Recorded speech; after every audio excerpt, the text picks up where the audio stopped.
दामोदर पांडे भले आदमी थे। वह संत नहीं थे, पर संतों जैसे ही थे। वे भेदभाव सहन नहीं कर पाते थे। इससे उन्हें बड़ा दुख होता था।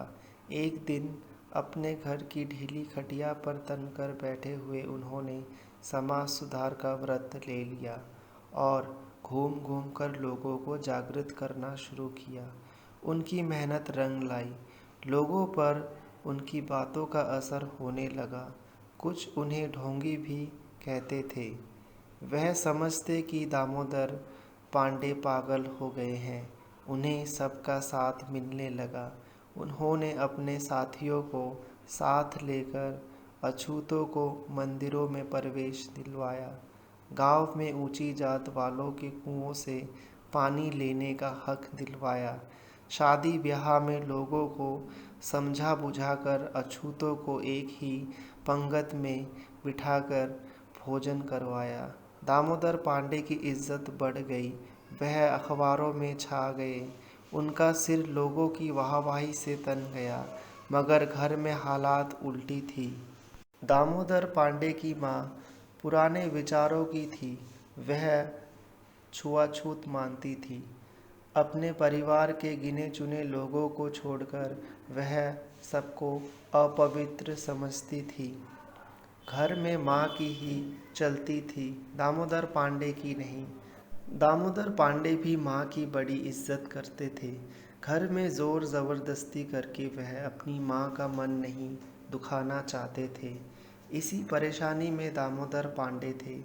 बाहर उनका गर्व से तना सिर, घर में आकर शर्म से झुक जाता था।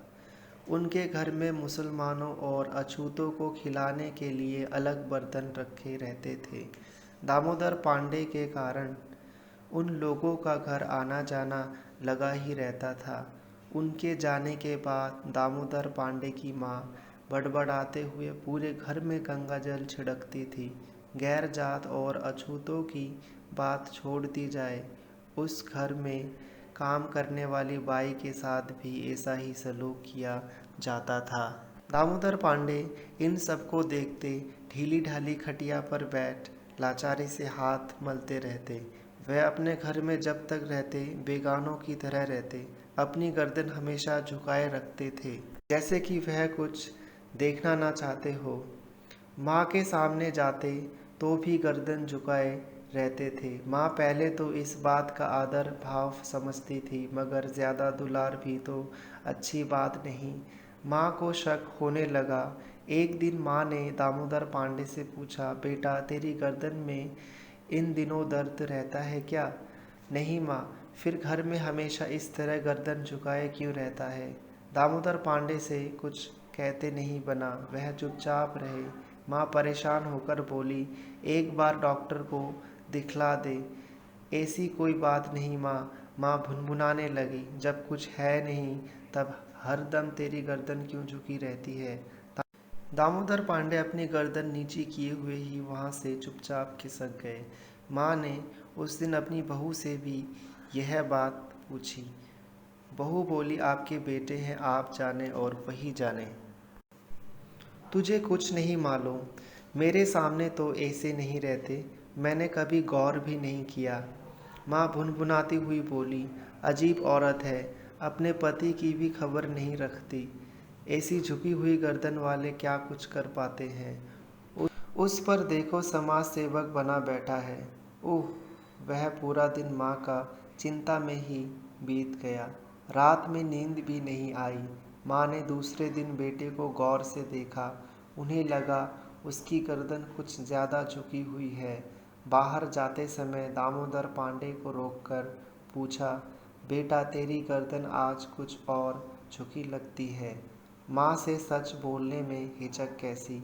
कोई तकलीफ़ हो तो बताना चाहिए। तेरी गर्दन का इलाज होना चाहिए। तेरी औरत भी मुझे कुछ नहीं बताती। चल मैं ही चलकर तुझे डॉक्टर को दिखला देती हूँ। दामोदर पांडे ने कहा, डॉक्टर इसका इलाज नहीं कर सकता। माँ घबरा गई। बोली, फिर कौन कर सकता है? दामोदर पांडे ने कहा, तुम। माँ चौंक कर बोली, मैं? अरे फिर जल्दी बता। तेरी झुकी हुई गर्दन को देखकर बड़ा दुख होता है। बता मैं क्या कर सकती हूँ। दामोदर पांडे ने कहा, माँ मुझे सच बात कहने के लिए माफ़ करना। इस घर में बाहर वालों से जो भेदभाव होता है, यह देखकर मेरा सिर शर्म से झुक जाता है। मैं बाहर जिन गलत बातों का विरोध करता हूँ, घर में उनका साथ कैसे दूँ। मगर तुम माँ हो, मैं तुमसे कुछ कह नहीं पाता, तुम्हें समझा नहीं पाता, तुम्हारा दिल भी तो नहीं दुखाना चाहता। तूने मुझसे पहले तो ऐसी बात कभी कही नहीं, मैंने सोचा था तुम समझ जाओगी। माँ तो बेटे से ज़्यादा समझदार होती है। माँ की समझ में नहीं आया कि वह क्या कहे।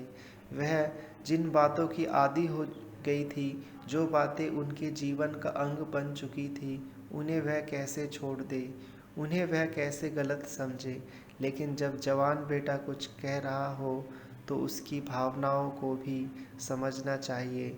जवान पीढ़ी की सोच में ही वक्त की सच्चाई छिपी रहती है। माँ कुछ देर चुप खड़ी रही, जैसे वह समझने की कोशिश कर रही थी। दामोदर पांडे को वह जान से भी ज़्यादा चाहती थी। उनकी इच्छा अगर उनके बेटे को ही दुख पहुंचाए तो उस मन से क्या फ़ायदा। अचानक उसके होठों पर ममता की मुस्कान छा गई। वह बोली, दामोदर बेटा, आज से तुझे अपने घर में सिर झुकाए रहने की ज़रूरत नहीं। मैं अपने बेटे की झुकी हुई गर्दन नहीं देख सकती। मैंने हमेशा तुझे सिर तानकर चलना सिखाया है। तेरा सिर ना झुके, अब से मैं ख्याल रखूंगी। तू खुश रहे, गर्दन ताने रहे। दामोदर पांडे का चेहरा खिल गया, उनकी गर्दन तन गई। माँ ने प्यार से बेटे के सिर पर हाथ फेरा।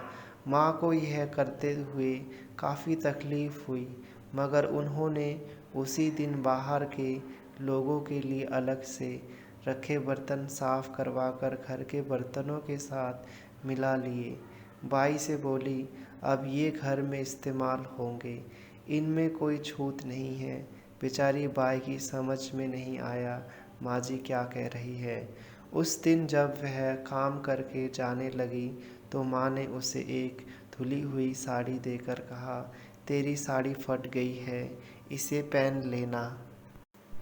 फटे कपड़ों में तू अच्छी नहीं लगती। नई साड़ी घर में नहीं है, तुझे फिर कभी दिलवा दूंगी। तू साफ सुथरी रहेगी, खुश रहेगी तो हम भी खुश रहेंगे। बाई हैरानी से माँ को देखने लगी। उसे दामोदर पांडे की माताजी का बदला हुआ रूप बहुत अच्छा लगा। उसने सोचा, काश हर घर की मालकिनें ऐसी ही होती। दामोदर पांडे किसी काम से वहाँ से गुजर रहे थे। यह नज़ारा देखकर अचानक वह ठिठक गए। फिर खुश होकर बोले, माँ, इस वक्त तुम्हारे पैर छू लूँ, तुम्हें नहाना तो नहीं पड़ेगा। मैं आज बहुत खुश हूँ। माँ हंसते हुए बोली, पगला कहीं का, बेटे की खुशी ही तो माँ की सच्ची खुशी होती है। अब यहाँ से भाग, अपना काम कर, मुझे भी अपना काम निपटाने हैं। माँ ने दामोदर पांडे को प्यार से थप्पड़ दिखाया। दामोदर पांडे ने एक बार अपनी गर्दन झुकाई, फिर घबराकर उसे तानते हुए वहाँ से भाग निकले। माँ बेटे का यह रूप देखकर बाई हंसने लगी।